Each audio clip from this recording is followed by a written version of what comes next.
This was like my open love letter to the game of basketball. When this was created, it was just done. It was just really pure for my love of the game. And then once you see it's been received by other people and they get what you're doing, it's been a blessing. And you are in Australia right now. You're talking NBA basketball. You're talking great teams. You're talking great individual players.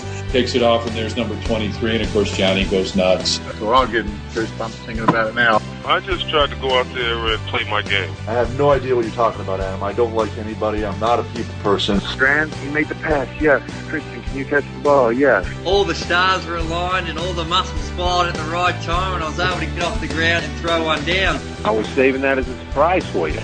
And now, introducing your host for In All Airness, Adam Ryan.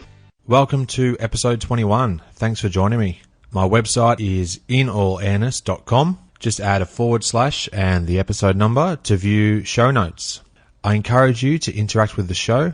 Simply visit facebook.com/inallairness. Please add your like to the page, and you can suggest topics for future episodes or guests you'd like to hear conversations with.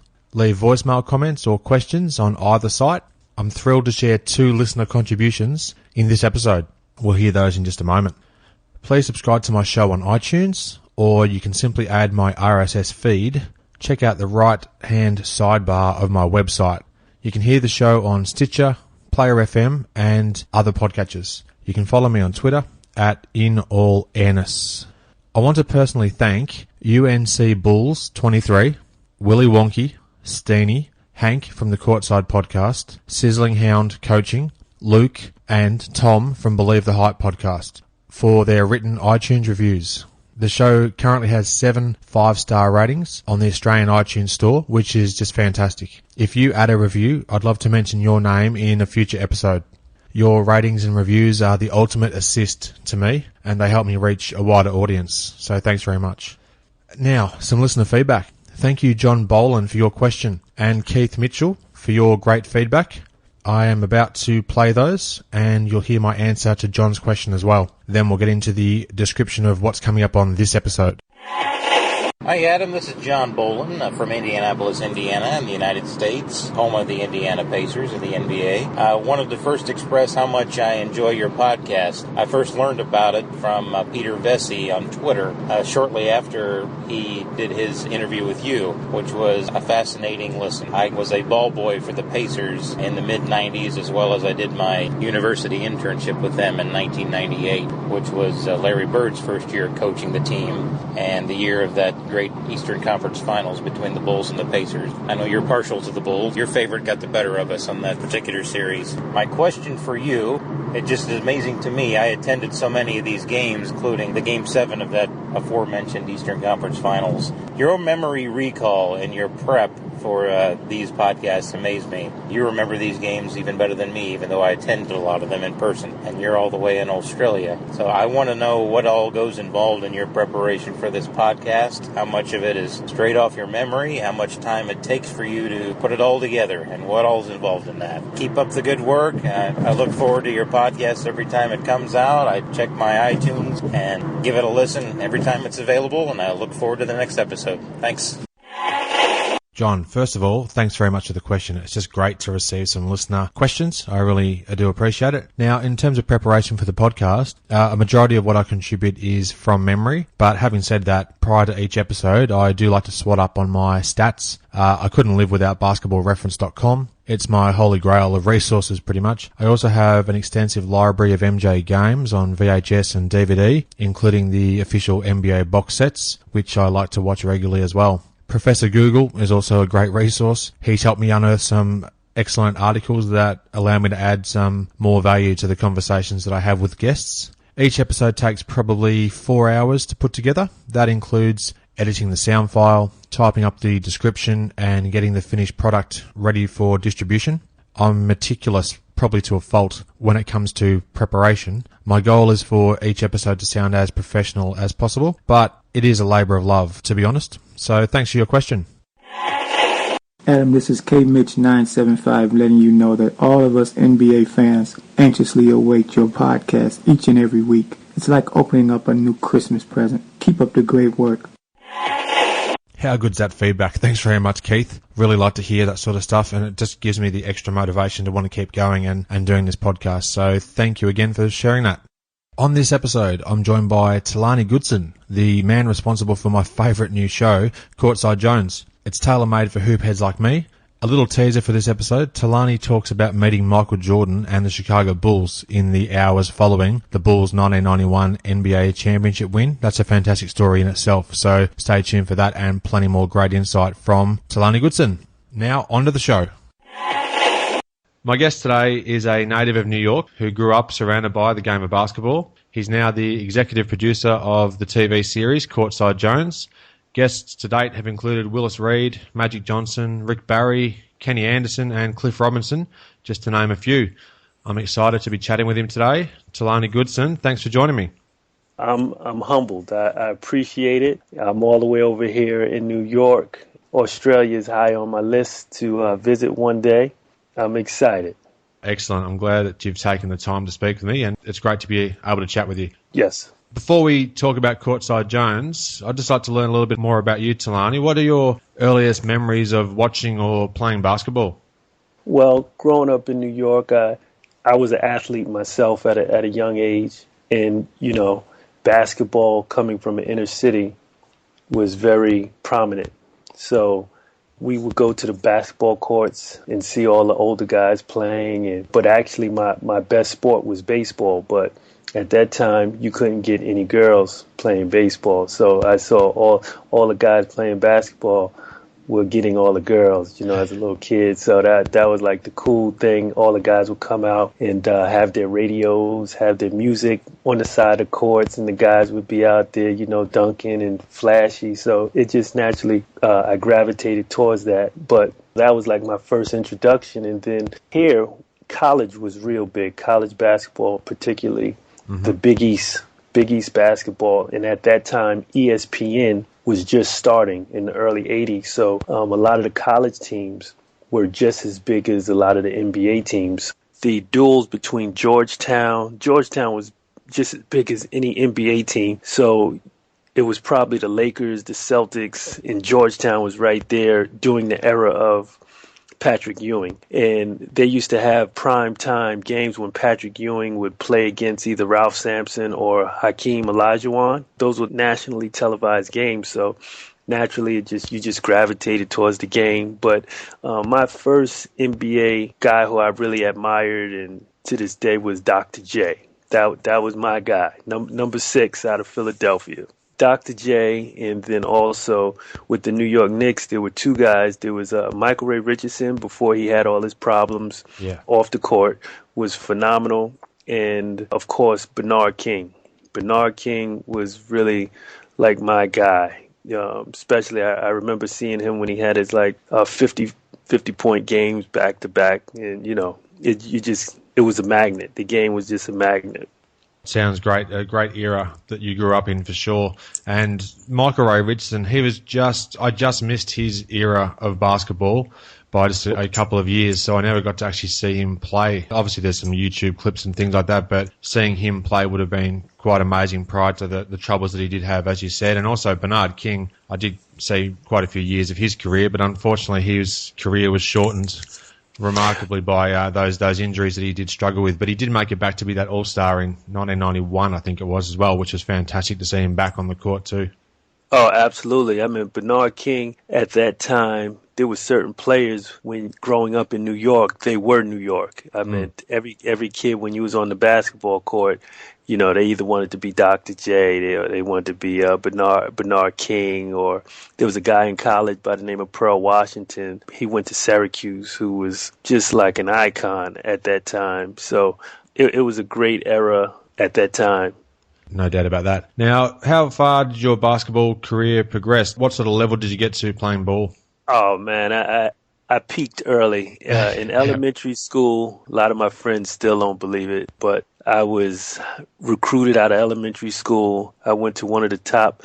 My school was one of the marquee schools in New York called St. Nicholas of Talentine. Malik Sealy went there. There was a whole list of other guys that went there, but schooling there went all the way from kindergarten all the way up to high school. So I played all through elementary, and I was on all-star teams and all that stuff. But I had a ceiling to my game, which I realized once I got to a certain point, I really wasn't that good. That's the truth of it. Once I really started seeing some of these kids, the Rod Stricklands and the Kenny Andersons, and they took the game to a whole nother level. And I saw, it was in my best interest just to become a fan of the game. I don't think my career ever even reached a peak, so at least you've had a peak. But yeah, but I really enjoyed the game though. Yeah, that's fantastic, no doubt about that. Now, as a New Yorker, it'd be unforgivable of me not to ask you about the Knicks and Bulls rivalry. In the late 1980s particularly, it began in earnest, and then it wove its way throughout most of the 1990s. How deep are your experiences or memories as a fan and even a friend of some of the former players, I've since learnt, throughout that amazing span? Oh, I'm just a natural fan of the game. I watched those games. We're actually at many of those games personally, but I personally wasn't a fan of neither team. I wasn't a Bulls fan or a Knick fan. Like I said, going back, my guy was Dr. J. So once Dr. J retired from the 76ers, him and Charles Barkley, when they traded away Charles Barkley, that was my team growing up. But I watched all those Knick-Bull rivalries very intensely. It was just like, I don't think you appreciated or really understood what we were seeing at that time, that era of basketball, till like now when I look back and really say, wow, I got to see Michael Jordan, Scottie Pippen, Patrick Ewing, and those teams were so physical. The Knicks teams were so physical. They just couldn't get over the hump because of a guy that wore number 23. Michael killed a lot of people's dreams. If Michael wasn't there, there's a lot of guys that would have won rings. But Mike was just a dream killer for so many teams, not just the Knicks, but there's a long list of teams. He just put the dagger in their back. And it's just a testament to how great Michael was. Actually, quick story on Mike. I had an opportunity at the time. I was out in L.A. and the Bulls were playing the Lakers when they won their first ring. They actually won that game out in L.A. I was with some of the guys from other teams who had already went home. They didn't make the playoffs, but all the guys went out to L.A. as fans. So we decided the night that the Bulls won, we said, let's go down to the hotel where the Bulls are staying, and, so we can go say congratulations personally. We were just figuring, we'll go down there, but we're not going to get in. It's the Bulls. We figured it's going to be a circus. So we get down to the hotel. They were staying down by the marina. And when we get there, of course, it's a media frenzy. But we were able to get in because a couple of the guys, they had NBA passes because they were players. Sure. So we got in and we went up to, I think it was the 10th floor because all the players were staying on the 10th floor. We go to Scottie Pippen's room, congratulate him. Everybody's still in their uniform. So we're talking. Then we go to Horace Grant's room. We're talking. I remember Horace Grant gave me his jersey. And at that time, but it was sweaty. It was his actual game jersey, and it was real sweaty. And I remember he gave it to me, and I gave it back, not knowing, out of ignorance, not knowing. But I'm like, what am I going to do with this sweaty jersey? I don't want this. So not knowing how valuable all that stuff was. So so we went back and asked Scotty, where's MJ at? Where's Mike at? And you got to put this in context. This is the early 90s. And he's like, oh, he's in a suite.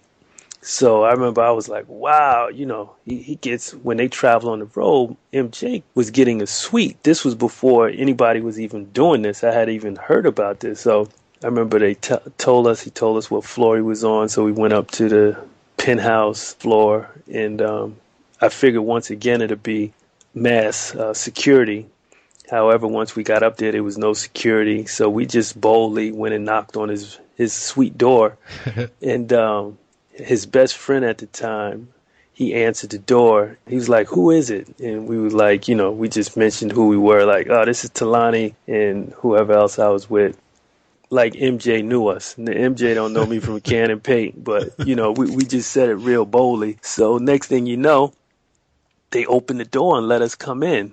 It was like 6 of us. It was his best friend. It was his wife, Juanita. I think Kid from Kid and Play at the time, Rod Higgins. I still remember everybody that were all in the room. And I remember Mike was sitting, he still had on his uniform, and he was sitting in a chair holding the trophy. And he had a bottle of champagne. He took a bottle of champagne from the game with him, and he was just being reflective. He was just like on cloud 9 because he just won his championship, first championship. And he was sitting there, and I remember anybody else would have been like, "Mike, can I get your autograph?" and would be in awe. But I remember the first thing I said to Mike was, "If you don't mind, I want to hold a trophy because I've always seen the trophy, and I wanted to see what this trophy was all about, And I just remember being so disappointed because he said, yeah, you could hold it, but just for a minute. Like, he was real protective over that trophy, but he let me hold it. And I was disappointed because the trophy, they gave him a replica. It was like aluminum foil. It weighed about less than a pound. It was just, it wasn't the real trophy. So for me, I was just so disappointed because I wanted to see the real trophy, but I should have known better. They wasn't going to give him the real, championship trophy to take back to his hotel.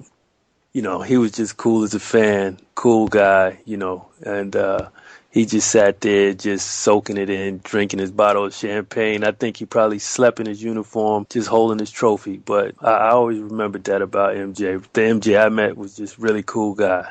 Oh, that's an amazing story, and I'm just sitting here with a massive smile on my face just listening to that. So, and I'm sure many other people who will hear this probably be doing something similar as well. So that must be amazingly surreal. Like, it's almost 22 years ago that they won their first title after that Game 5 win in LA. So just some incredible memories that nobody can ever take away from you. Yes. Actually, what year was that? 1991. Oh, okay. Yeah. Okay, you're taking me back memory lane. Yeah. Wow. That's a long time ago. 21, 22 years ago. Wow. Yeah, in a couple of months' time, it'll be 22 years since. So that's incredible. And just as you said about giving that jersey back to Horace Grant, you had it for a few seconds there and handed it back, but still, no one can take away those memories at least. Yeah. I look back now and I just laugh, and I have the memories. And at that point, there was one thing I always used to do, when I was coming up, when I'd be around the guys, I would never ask for an autograph because I always wanted to do what everybody else wasn't doing. And if everybody was going right, I wanted to go left. So I knew everybody the first thing all these, the fans would ask for was for autographs. And I wouldn't do that. I would always try to speak to them on a normal conversation. So it would be something like if I seen Jordan or we were talking, I wouldn't even really want to talk basketball. I might ask him, talk current events or talk politics or just ask some questions just to break the ice so, they would be comfortable because I always wanted to get a chance to know the guys. And so they allowed them to take their guard down a little bit. That's a great point because I was going to ask you a bit later on in the talk about how you did build your relationships with some of the people that you've interviewed for the show, and that answers that perfectly. You just maybe didn't do the things that they'd expect fans would do and ask of them each time, and that did help, I guess, separate yourself from the fans as such and just develop more of a relationship with them. No. Well, that was for guys I didn't know or for just celebrities in general, whether it was from other fields or disciplines. But a lot of the guys certain guys I grew up with, they're from my hometown. New York has a long list of guys. And then you got to remember all these guys in the summer, everybody would play in the summer leagues or we'd all go out playing just, so they could stay in shape. So a lot of these guys I had a real personal relationship, and some of the guys I would consult. When I was younger, when I was in college, I came up with a kooky idea to, I'm a college kid, I didn't have any money, but I knew I had an incredible Rolodex of people I knew. So I said, you know what, me and my best friend, I said, we're going to throw a party. We're gonna become party promoters. And I came up with this whole marketing plan, and we called the party the Millionaire Bachelors Party. And we invited all the Knicks, our Knicks friends, Nets friends, Giants, Jets. That's the football teams here. And it was a huge success. I mean, all the players came out, but we had the fire marshals came because so many people came, like all the women came because they just heard the slogan Millionaire Bachelors. So they were out in droves from all over the tri-state area, being New York, New Jersey, Philadelphia, and so we had thousands of people. I was like a honorary gatekeeper, so I knew a lot of the inside secrets on a lot of guys, and we all at that time were partying together and doing all that stuff. So there was already for certain guys, there was a relationship, and there was a certain level of trust that they gave me when I started this venture. Oh, that's fantastic to hear, and there's some good insight there, so thanks for sharing some of that. Now, just before we actually talk about the show itself, once you realised that your basketball dreams on the court perhaps weren't going to become a reality, what other steps did you take along the way? You just mentioned there about doing that in college years, but after that, how did you sort of progress to the point where you then started to think about seriously coming up with that first show? Well, that was a culmination of many different things, because after that, party promoter, I evolved into a concert promoter. I started doing concerts, and then from there I became a manager and road manager, and I was working in the music business. So I was working with a lot of huge artists, from the Boys to Men to the Jodeci's and all this stuff at the time. So as a young man, you think it's great. You get to travel the world and see all that. So at first, that whole experience was nice, but living out of a hotel after a while, it just became real mundane and just real empty and all that stuff. So I got out of the music business. But, I'm a creative person by nature. My brain was always racing with ideas. A lot of my friends are in film and in television, so my whole circle is a lot of people in the arts in some capacity. So it was just being around all these things directly and indirectly in different ways. And that was sort of the genesis of the beginning for the TV series. Speaking of the TV series, for those that are yet to experience Courtside Jones, and as of the day we're recording, it's not yet available in Australia. Not yet. Yeah, how would you describe the show, Talani? The show, wow. The show is my artsy interpretation of there's an old saying that within simplicity is complexity, and I wanted to create a show that was simple but still have a little artsy. I didn't. Well, basically what it is, it's almost like a history lesson. It's an interview series where I have these players share intimate stories from on and off the court from their playing days, but I didn't want to create it in a generic, sterile studio setting. I take each player and we create a different backdrop. We take them different places. Everyone has their own independent, unique location.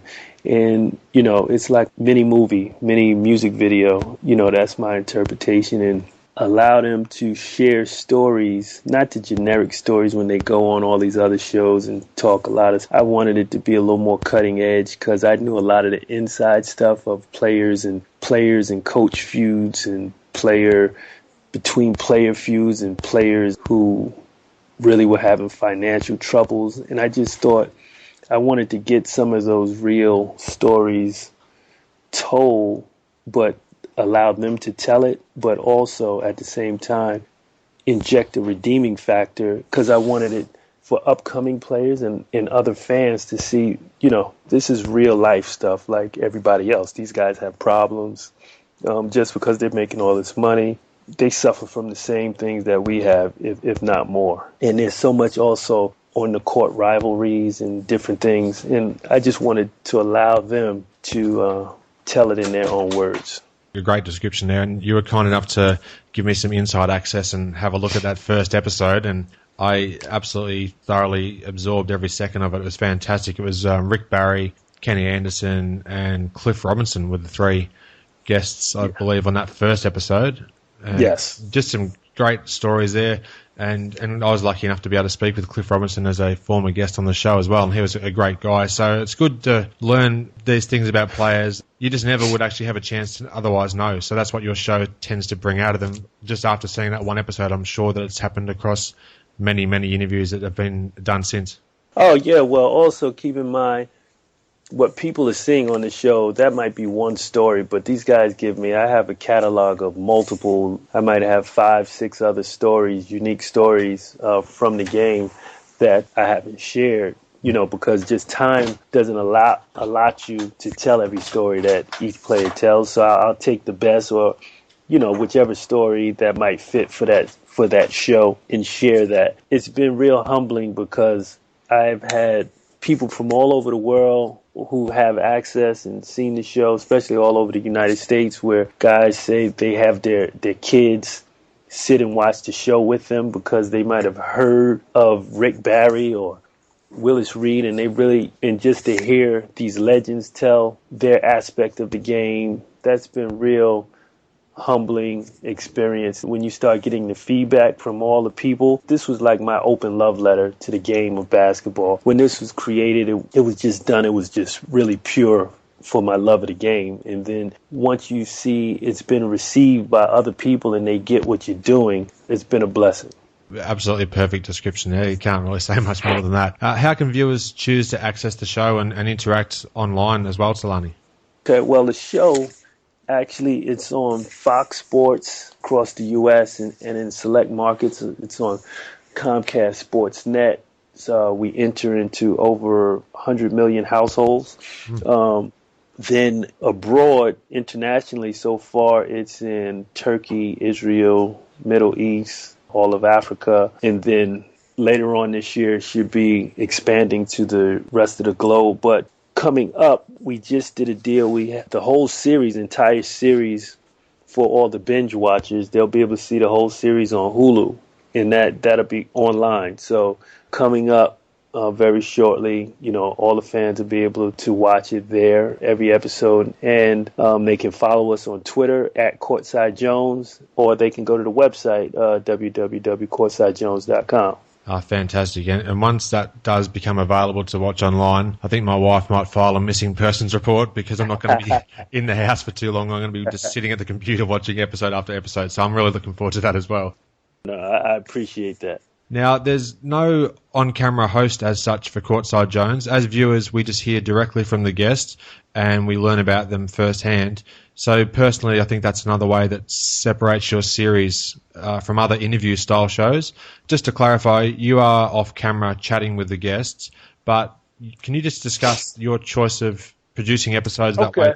Okay, well, for me, the whole concept behind that was I would like to say I had a little foresight. I wanted to eliminate any egos, whether mine or anybody else. I've seen shows in the past when you have an on-camera host, and as the show grows, the host grows, and the host, I've seen hold different shows hostage for money, more money, and I just wanted to eliminate any of those possibilities, and then as well as I just wanted it to be about the player. I didn't want any other distractions on a host or anything else. I just wanted it to all be about that player. So if I had Scottie Pippen, I just want you to focus on Scottie, hear what Scottie's saying. And those type of interviews in the past have always intrigued me. I'm conducting the interview with the players, but you don't hear me ask the questions. And you don't see me, so you just hear the player talking. But it's done in a way where that you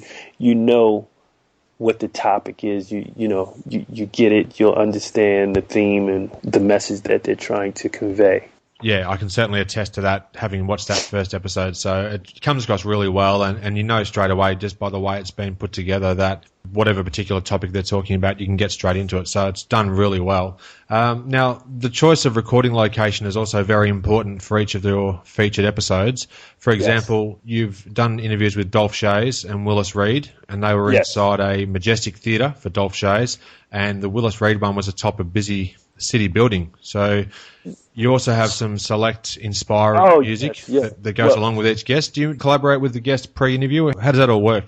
Well, all that it was the little details that were actually, for me, the biggest details because like I said, I didn't create the interview concept. I'm just trying to put my spin on it and my little flair to it. So selecting locations for the talent is real meticulous. So I try to connect locations depending on that personality or the style of that player. Sure. So like if I had a player that was like rugged, or I try to put him in a location that will complement that. Like when I did Dolph Schayes, when people see the Dolph Schayes episode, that's done in a U.S. historical landmark. Actually, the theater is called the Landmark Theater, and it goes way back to like the beginning of the century. And because he's like the godfather of the NBA, he's probably him and George Mikan are probably the first two NBA superstars.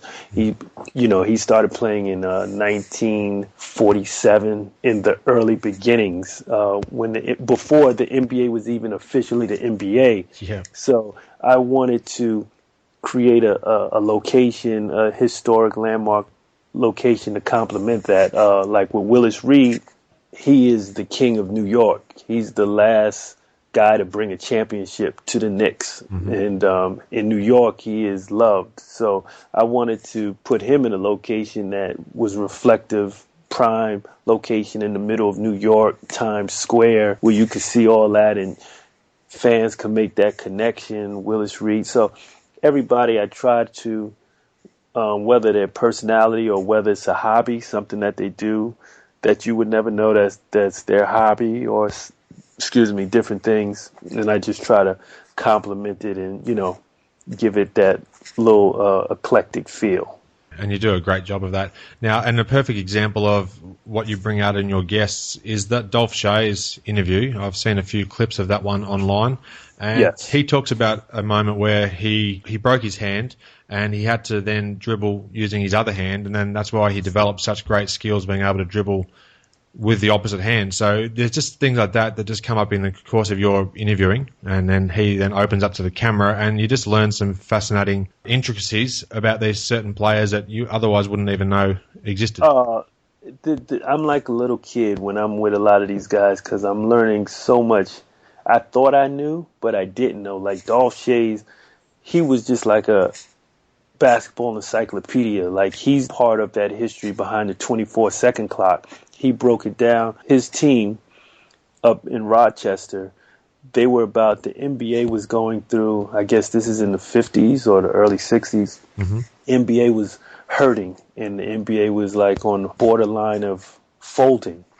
And they had to do something because games, a full four-quarter game, scores were like 16 to 18, 16 to 20. And that wasn't very exciting for the fans. Mm. So the way he explained it was they had to come up with a device to speed up the game, to make the game more. Because when a team would go up back then in those days, the 50s and 60s, they would just go to the four corners. They would just stall and hold the ball when there was no. So that's no fun as a spectator, just watch somebody hold the ball. So they implemented the 24-second clock as a way to keep the game more entertaining, to eliminate all those stall tactics and things like that. So just getting different tidbits of history and why it came to be, that was just very intriguing for me. And I get that in different forms from different players that share different things, different insights. And so I'm always like a fan, even though I'm the executive producer and creator, I'm more, like I said, this was my open love letter to the game. So I'm still a big kid at heart. Yeah, I love it. It's absolutely fantastic, and I think that people who watch these shows are going to just realise how great a product it is, and are going to learn so much more about the history behind some of the players that you just never really knew much about. So it's great. Let me go back, because I remember you asked me how much input do the players have. It depends on the player. Like I have some players call me, and they have it totally mapped out. Like they really get hands-on. Like Kenny Anderson was like, you have to do mine. We're going to do mine in my projects where I grew up. Like he grew up in the notorious, they're called the Frack Projects in Queens. Mm-hmm. And like when we went and shot his episode, we had police security, the works. Not that, we didn't have any problems or anything like that, but like Kenny Anderson was, for me, probably the biggest recruit phenomenon to ever come out of New York City. And that's saying a lot because there's a lot of superstars came out of New York City. But the mania behind Kenny Anderson when he was in high school was like no other. Once we went back to his old projects to film, which was at his request, once the fans in his old neighborhood found out that Kenny Anderson, almost they couldn't believe it was like surreal that when they woke up, he has a basketball court dedicated to him in the middle of the project. So we did it there. And once the fans, I think they had to double take like 4 times when they looked out and it was Kenny Anderson. And, we had a camera crew filming and they just swarmed, but they came out of love. It wasn't any violence and they just came and they were just all around. So those were more so the reasons why we needed the security. So depending on the player, a lot of players really, they have a whole look, feel, how they would like to film their segment. So it all depends. That Kenny Anderson interview was on that first episode I got to see, along with the Cliff Robinson one too. He's inside or sitting alongside one of his collectible cars. So that was another great that was setting but too. See, those 2 interviews you just mentioned, what people don't see, and this is behind the scenes production stuff, those 2 interviews almost never happened because especially Kenny and Cliff, they were like both the coldest days of the year. I mean, it was brutally freezing. It was like below zero. Kenny had flew up here from Florida, and so we didn't have a big window, and it was just like Antarctica out there. And so we were deciding, like, are we going to do this? And Kenny was just a trooper. He was like, yeah, let's just do it. Let's get it over with. And same with Cliff. But those are the memories I have. When I see those episodes, the stories, those aren't my memories. My memories are how freezing cold it was and how we just wanted to get, our noses running, everything. But it was a fun time. It's a good memory. Yeah, sure. And the finished product comes through great. So that was certainly... Well, that's what happens. When it's cold out there, I find it makes everybody focus more. So they get their story together. So nobody's fumbling around because everybody want to get out this cold. So everybody's telling stories, and, everybody's focused. And, it causes for a better product. That's been my experience so far with the cold weather. So the weather has been an ally. Yeah, then you get the job done a bit quicker and more focused. Now, episode 5 of your show features an interview with Pearl Washington, who you've alluded to a couple of times as being one of your childhood heroes. Can you just talk a little bit about his impact on you growing up, and then how did you approach actually interviewing him on your show? Oh, man, Pearl was the guy. I mean, for NBA players as well, not just for New York, like Rod Strickland, Mark Jackson, Kenny Smith, Walter Berry. I mean, the list goes on. Like, you don't know if Pearl, he didn't have, unfortunately, his NBA career wasn't a success, had turmoil in his NBA, but his college career was like no other. He was like, for me, the first, he had that flash and New York flair. Like, New York guards have a lot of showboat, a lot of just style, the way they dribble, through the legs, behind the back. It was just, he just represented New York, and, he was the first guy seen with a crossover, and his crossover was incredible. Like, he'd have guys in the stands, guys trying to guard him, and he'd shake them into the stands, and it was just like incredible. So when he was coming out of Boys and Girls High School, and he was just, his senior year in New York, he was an icon. So when he got to Syracuse, and he was he brought that New York flair to Syracuse on a national level. When he would come up to the park, he would ride up on a motorcycle. Like, he'd come to the game late, like at halftime. Everybody's leaving, and they hear Pearl's finally got to the game. Everybody run back to the park. Everybody's fighting for seats just to see this guy play, and he would put on a whole big show. So he was the only guy on Saturday mornings. Syracuse University would play, and say if they were coming on at 12 noon, from 12 noon to like 2 o'clock, the whole park was empty. everybody was going. Everybody had to go get to a television just to see Pearl Washington play. Pearl was more personal. His interview was more personal. Actually, the first time I reached out to him, me and him, I took him to dinner to talk about the show, and because he doesn't really do any media. Yeah. He's just a simple guy now. It didn't work out initially. We couldn't coordinate everything, and then I circled back, and everything, the timing, all this stuff is timing.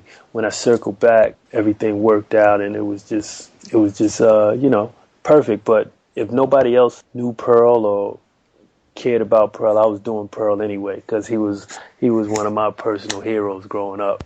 Yeah, you can just tell by the way you're talking about him how fondly that you hold him in your high regard. So that's I look forward to seeing that interview at some stage when the show becomes available here in Australia. Now, how many episodes do you have left in the current season for Courtside Jones, Talani?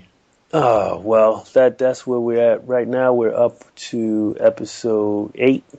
Episode 8 just aired, and I have a window, pretty much. I can probably go up to about 16 episodes, another 8. Okay. I'm just figuring out that's what the production we're structuring now, how many that we're going to do. So I'm not sure yet, but it's nice to have options, so I don't know if I'm going to if I want to hold some back for season 2, hold some surprises, because now I'm getting not only the players, but all of the big Hollywood agencies call me every day and different things because they want to get their clients on the show or they're fans of the show. So I'm just trying to digest everything and figure out what other components I might be able to add just to maybe enhance the show and take the show to a whole nother level. I'm a perfectionist, so I'm always looking how, what I can improve and, how to keep it entertaining and how to continue to tell quality stories so these young kids will appreciate it and it's easy for them to digest. Because that was another reason, 2 reasons why I created the show, 2 important reasons. One was talking to a couple of youngsters of this generation, and we were just talking basketball, and of course all they talking is LeBron and Kobe. So, I throw out a couple of names of Bernard King, or do they remember, certain players, or Chris Mullin, and they had no idea who I was talking about. They were looking at me like I had 4 heads. And so I thought they were goofing around. Like when I say you never, so if they mention a guy and I say, like, if they're talking about Chris Paul or whatever, and I'm like, all respect due, but do you know who Isaiah Thomas? You couldn't, and these guys would be like, who's Isaiah Thomas? And I'm like, oh my goodness, this is sacrilegious. How don't you know who these guys are? So I said, you know what? Let me put this together and get some of these legends, and so these kids can know who they are. And then the other reason was I didn't really start this for it to be a television series. That just happened organically, but I really created the show as a web series for China. I wanted to get into China because, they have over 1.45 billion people, and their number one sport in China is basketball. And they have alone probably like 500 million internet users. So I said, you know what, let me create a web series as well just for China. So these Chinese people, and I can do some business in China. One thing led to another, and I was approached by the executive producers of Kobe Bryant, had a TV show in China called Kobe Mentu, which is like their all-time sports reality series, and they contacted me, and we were going to do a deal, and just so many things where opportunities were coming at me fast. Really, the whole concept behind this was really, to show some of these young kids who had no idea who a lot of these legends were. Like, they had no idea. Rick Barry averaged 35 points for one season. That's like incredible, to average 35 points. You see Kevin Durant, and he's averaging, about 28 to 30, and, he's a phenomenal scorer. So imagine adding 7 more points onto that for a whole season. That's incredible. Definitely is, and I think it's very important for the people to understand the history of the game, maybe not just the modern day players, which still are fantastic to watch, but to know a lot more about the history of the game behind it. It just adds to your understanding of how the game is actually played and developed over those years, so I totally agree. Yes, yes. But, I also, the current guys, I bring on the current superstars and the current players on the show. We've had Rajon Rondo and all those guys, and a lot more surprises of the current players. But I more so talk to them about who their heroes were. Mm-hmm. It's more like a history test for a lot of those guys. So we have fun with it. And one of my trademark questions that we ask on the show, whether player, celebrity, or just basketball fan, and it's opinion-based question. I ask everybody, name your all-time starting five, any era. Who your point guard to your center is, and everybody has a different team. Up until recently, there was only one player that made everybody's team, and of course, that was number 23. Yeah. But as of recently, I've actually got like one or two people that didn't put Michael Jordan on their team. I don't know if they were doing that intentionally, but for the most part, 99% of everybody I've had on the show, MJ's been on that team. But that's always just been a fun question because it's always caused big debate, especially if a player or somebody names somebody that fans think isn't worthy, shouldn't be on it. Like when Kenny Anderson answered the question, he put Scottie Pippen at his three-man, and that caused a little bit of stir on Twitter, with a couple of the reporters. I mean, all in fun, though, but, they were like, how could you put Scottie Pippen over Larry Bird? Or, they went down a list of people, and so it was all in fun. That's a great question to ask, and it certainly does give you a variety of answers across all eras as well. So it is a good question. Now, are you able to lift the lid at all on any of the future guests that you may have on the episodes of the show, or you prefer to keep that close to your chest for the time being? Yeah. I keep that. That's like top secret. So it's a surprise. Every episode I want people to anticipate who's coming and, who's going to be. Because actually the show just doesn't focus on superstars. A lot of times some of my best stories are guys who were like 12th men or guys who sat on the bench. Some of those guys, because they were watching and they were, since they weren't playing, they have so many great stories from watching the game and sitting over there on the bench.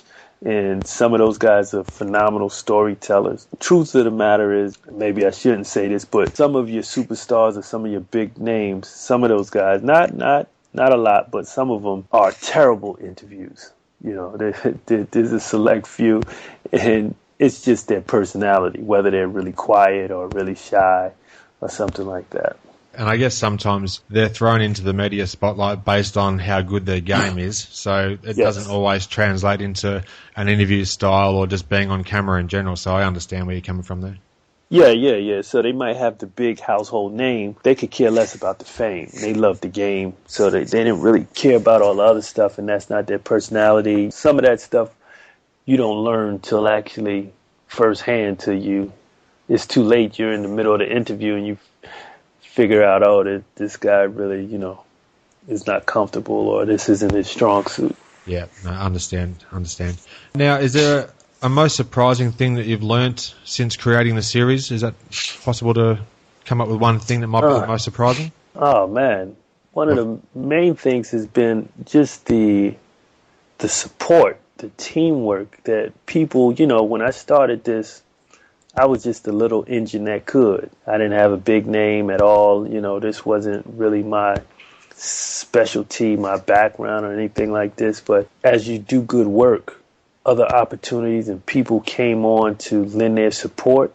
Mm-hmm. And that was just the humanity with people, and how they just came in and offered their resources and things of that nature, and how it just really, once you get on the road to doing something positive and really doing it sincerely, trying to also help and teach, so many other doors open up. And then the other thing was the players. Wow, I mean, there's been some superstar players that if I hadn't have done this, I would never think I would have had an opportunity, or that they would have been above doing something like this at that time. And so many guys, I get calls now from all type guys, superstars and they're like, I want to do your show. I want to be on your show. I love your show. And, so just the support and thought, you would think when you hear all the stories that people wouldn't have just opened up their services like they did or have. Oh, that's fantastic that they have, and I'm sure you're quite humbled by it, as you sound like you are. So, yes, some incredible opportunities. So, congratulations on that as well. Just a couple more quick questions before we wrap things up. I really appreciate you taking the time to chat with me today.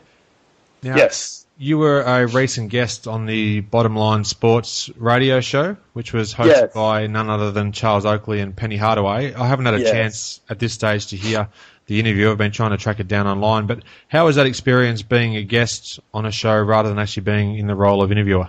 Wow. That's a little awkward. Even like now, when I get calls from media and they want to do interviews or they want me to, it's been awkward because I'm so used to being behind the camera and conducting the interview. Like ESPN called me, and then I have a lot of the NBA teams contact me, their radio networks.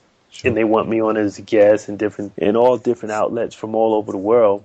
I mean, I'm humbled by it, but it's just been awkward. But being on there with the Bottom Line with Penny Hardaway and Charles Oakley, it was a great experience. And I just chalk it up to, I guess, people want to hear what you have to say, and I just use it as a learning tool to hopefully inspire, motivate some people or young kids who are either trying to be entrepreneurs or learn more about the game or different, whatever that individual can get out of it. Maybe I might be able to say something to spark them or to motivate them or inspire them to do something. So I'm getting more open to doing more media and different things because I get a lot of organizations that want me to come speak to the youth. Sure. To a lot of kids and different things like that. So if it's for good and stuff like that, I enjoy it. Very good. Now, just one more quick question for you. The 2013 NBA playoffs are now in full swing. So as we record this, some of the first-round series are coming to a close. Given your strong love for the era of hoops past, how do you compare today's NBA with yesteryear? And then the second part is, who do you actually think will progress right through to the NBA Finals this season? Well, the comparison of eras, I think these kids, this generation, physical gifts are off the charts. Yeah. I mean, I think what you're seeing with LeBron and just physically, these kids, their talents, athletic ability and stuff like that. But I think, just my opinion, I think fundamentally this era is lacking. I don't think they could compete against. For example, I can't tell you, I think once Tim Duncan retires, I think a low post big man with low post moves and moves back to the basket will be extinct. I don't see anybody with low post moves or a signature move. It just baffles me. Two things baffle me on that. The all-time leading scorer in NBA history is Kareem Abdul-Jabbar. I don't understand why no big man has contracted this man to teach them the sky hook. That's like probably the greatest signature move ever in the history of basketball is that sky hook. And he threw it with the left hand or the right hand. And what it did for his career, because it's just at angles. It doesn't put all that wear and tear, on your legs. But also I understand that's not sexy. It's not a sexy move. But that alone is like the greatest single signature shot in the history of basketball, and 44,000 points attest to that. The other move is, and he speaks about it, Rick Barry, when he retired, he was the all-time leading leader in NBA history, free throws percentage in NBA history. But he shot it underhand. Why? And there's a lot of people out there that need help, and they need to experiment with something different because they're not going to get any better. And why no one else has ever adapted that move. So those two are probably your 1 and 2 greatest signature moves in the NBA history. His underhanded free throw and the sky hook, but nobody touches it. But actually, when I really want to see fundamentals, like old school fundamentals, I look at females, the women's game, because a lot of those women, because they don't have the athletic ability, so they have to maintain the fundamentals and do everything that way. But there's no knock on today's game, but I think the first player of this new era who develops some of those basic fundamentals excel. For example, you look at Stephon Curry. Those players, they're the elite right now, but especially in the big man, your centers. I just don't see any centers coming out. I remember, my era growing up, you had Patrick Ewing, Elijah Wan. I mean, there was center after center, and everybody had footwork in the paint, but you just don't see that anymore. Exactly right. And just in relation to that Rick Barry that you mentioned with his free throws, in that first episode that I was fortunate enough to see, he talked briefly about how he had discussions with Del Harris at one stage when he was Lakers coach about working with Shaquille O'Neal to help him to consider changing his whole free throw shooting routine, but Shaq didn't want to go for that sort of style because it would have maybe affected his reputation. Exactly. Rick was saying Shaq was probably the closest player he got to adapting shooting underhand, but at the last minute, Shaq chose not to, just because, his image, his off-the-court image, according to Rick, that, would have affected that. But, if it's going to enhance your game, I don't think there's anything off limits if it's going to make your game better. Yeah, very true. Just one last thing. Who do you think will win the NBA Finals this year? Well, I always preface it barring injury. Yeah. Because like you just seen what happened in OKC, that just changes the dynamics immediately. So barring injury, I think the trophy goes back to Miami a second time. Fair call. It's pretty hard to see them, injury aside, it's very hard to see them not getting through to the finals, and particularly with Russell Westbrook now having surgery or coming up to have surgery, it's going to make things that more difficult for OKC to get through. Oh, yeah, absolutely. I mean, even if Westbrook was healthy, I mean, it would have made it more of a challenge. I just don't think Miami, once they're rolling, right now, it's just hard to touch. Yep, definitely. Now, Talani, it's been a real treat speaking with you today. Thanks so much for giving up your time, and I hope that Courtside Jones continues to build its reach worldwide, and I'm sure that most people listening to this show are already students of the game across many eras, and your show is just going to help develop that even further. So thanks again.